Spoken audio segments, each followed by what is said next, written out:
Rolex CPO, Rolex Certified Pre-Owned. Now, anyone that's in the watch industry and watch enthusiasts will be aware that last year in 2022, Rolex announced that they were going to enter the second-hand market, also known as the grey market, as well as selling Rolex watches through their third-party vendors anyway. Now, initially when I heard this, I thought, how exciting, because if you are a fan of wristwatches or a fan of Rolex, or you work in the watch industry, you'll be aware that this was a huge announcement, mainly because in the watch industry, the grey market, the second-hand market space, a large amount of its business viability is based on the selling of second-hand Rolex wristwatches. Many people will be unaware that these days, if you want to own a popular Rolex wristwatch, they're often known as well, the popular ones are known as sports models, like the Submariner, the Sea Dweller, the GMT, the Daytona in particular. These are very popular designs of wristwatches that are synonymous with Rolex. And to get a hold of these, people are finding that they have to join waiting lists at a Rolex authorized dealer, brand new. Many people have decided that they don't want to do that, and they're happy to pay a premium and go to the grey market and actually find their desired watch via a grey market dealer and pay an extra and a premium on top of the retail value. So a Submariner that might have retailed for $8,000, $9,000 in 2022, you would have to go to the grey market. Well, you didn't have to, but if you wanted to buy it there and then, you would be able to find that watch that you wanted from Rolex at a grey dealer on the grey market, but you pay a premium.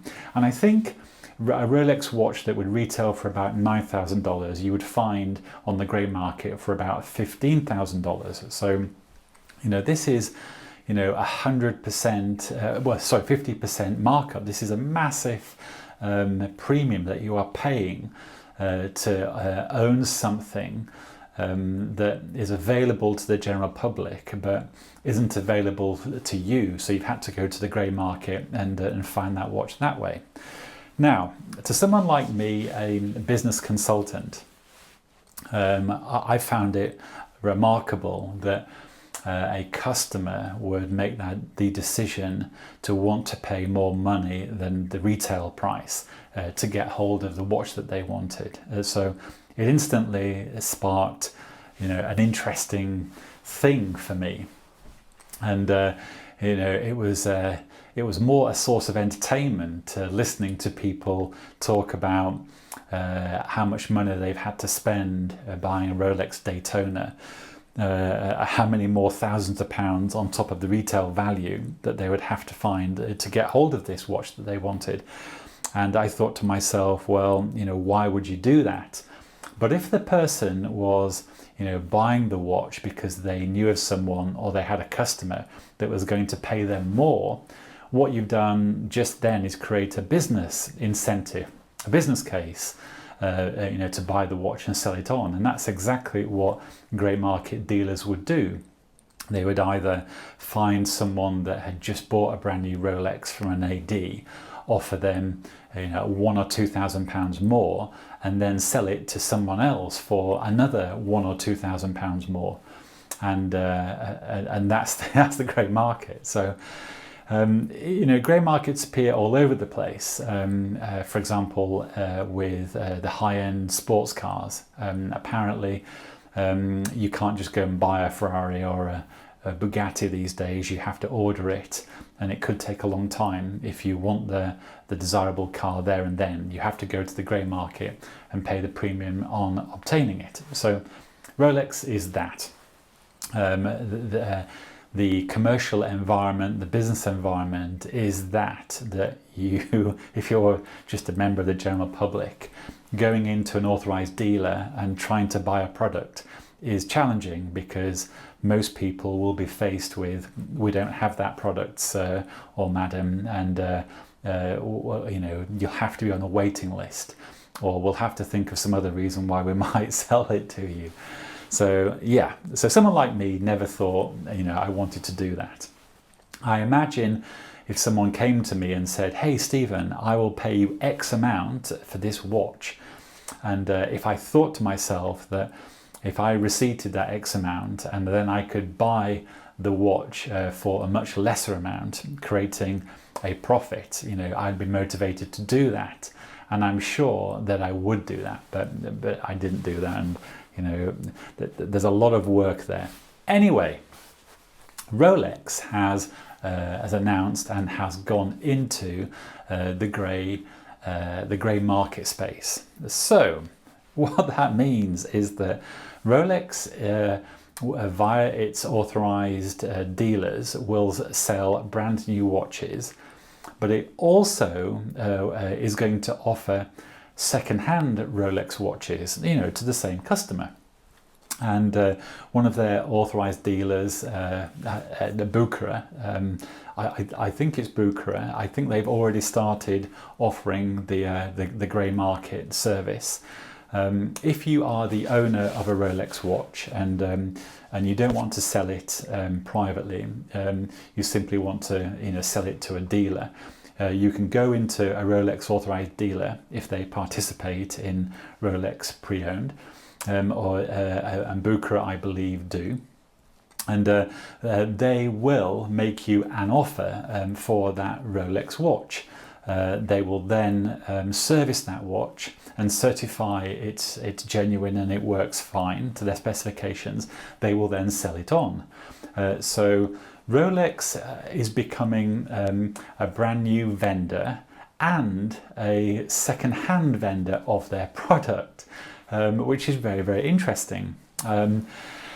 I think it created more of an interest and more fun for me than it did anything else, because I wasn't directly related to that. I just thought it was very interesting, and I could only imagine what a customer of Rolex might be thinking. I imagine it caused a lot of intrigue and potential concern, because they could have felt that they'd paid too much anyway, and now Rolex offer second-hand watches anyway. They might have got the watch cheaper that way. But I think the big concern is for the business person, the grey dealer in the watch space, especially the grey dealer that has up until now enjoyed a lot of business selling Rolex pieces, because what it means is that they now have a competitor who is the very brand and the very company that manufactures the item anyway. And I think you can see how that might cause concern, or it might be interesting.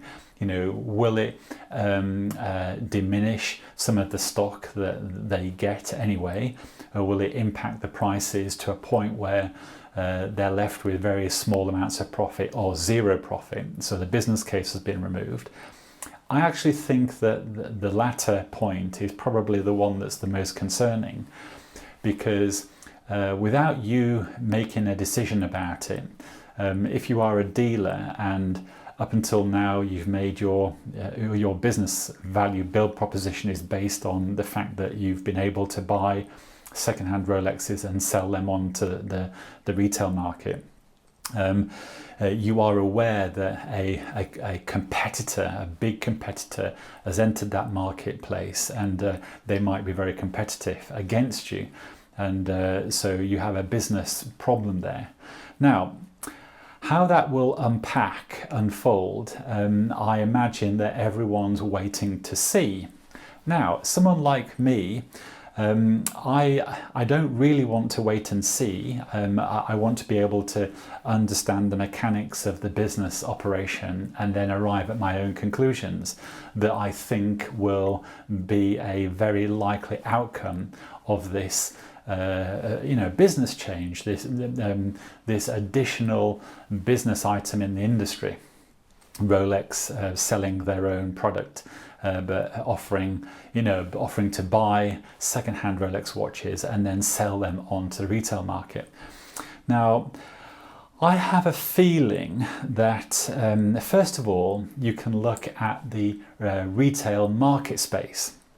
First of all, imagine what the market space might do. Now, because Rolex is a very popular, very well known, a very solid brand name that makes a very nice product, the demand has been very high, and in the last years the demand has been even higher. The business has been even more intense because of the profit margins there. The retail market space has demonstrated that it's more than happy to pay these premiums. So there's been a lot of business there. But if I was a customer, a buyer, I'd be thinking, right, I've been to the AD, I want to buy this Rolex sports model. They are telling me that I can't buy it at retail. Once again, remember that 5 years ago, 10 years ago, you'd probably be able to buy a brand new Rolex at a discount. And in fact, I do remember walking into a shop and that actually happening. And this isn't that many years ago. It's certainly not last year. It's about between 5 and 10 years ago, but that happened. Anyway, but as a customer, you are aware that you've saved up a lot of money for these watches. You've decided you want to make the purchase. You've gone into Rolex and you've asked to buy a new Rolex watch, and they've said, well, the likelihood of that happening is going to take time. It might be 1 year, it might be 6 months, it might be 2 years. Many people have reported that they have been to Rolex AD and they've been told no. You have to be on a preferred client list and you probably will never be offered a Rolex watch. I find that hard to believe, but some people have reported that. But so you've been to Rolex, you've made the decision that you're going to pay the premium, and so you've gone to the grey market. Now, we know, and many customers have found out, that going to the grey market can be fraught with a bit of danger. And it's not that people are all crooks and they're trying to get one over you. It's just that they have obtained a Rolex that through its life, it's either been polished or it's been repaired, or it's been back to Rolex, and Rolex have replaced the hands and the dial for a new version, which has had an impact on the value. Anyway, they've decided the Rolex watch isn't exactly what they thought it was because it's been changed a little bit and it's impacted its perception of value, that sort of thing. So that's one of the things that many customers are always aware of when they buy from the traditional old grey market. These are just third parties that buy and sell stuff. So you, as the purchaser, the customer, has had to do a lot of work to make sure that what you're getting is what you want. Now, because you now know that Rolex themselves will offer brand new Rolexes and second-hand Rolexes, I think many people are going to think to themselves, hey, this is super for the customer because we've got more vendors, we have more choice. And also there's this understood perception that going to a Rolex second-hand dealer, the actual purchasing experience might be better, and you may have a little more credibility in the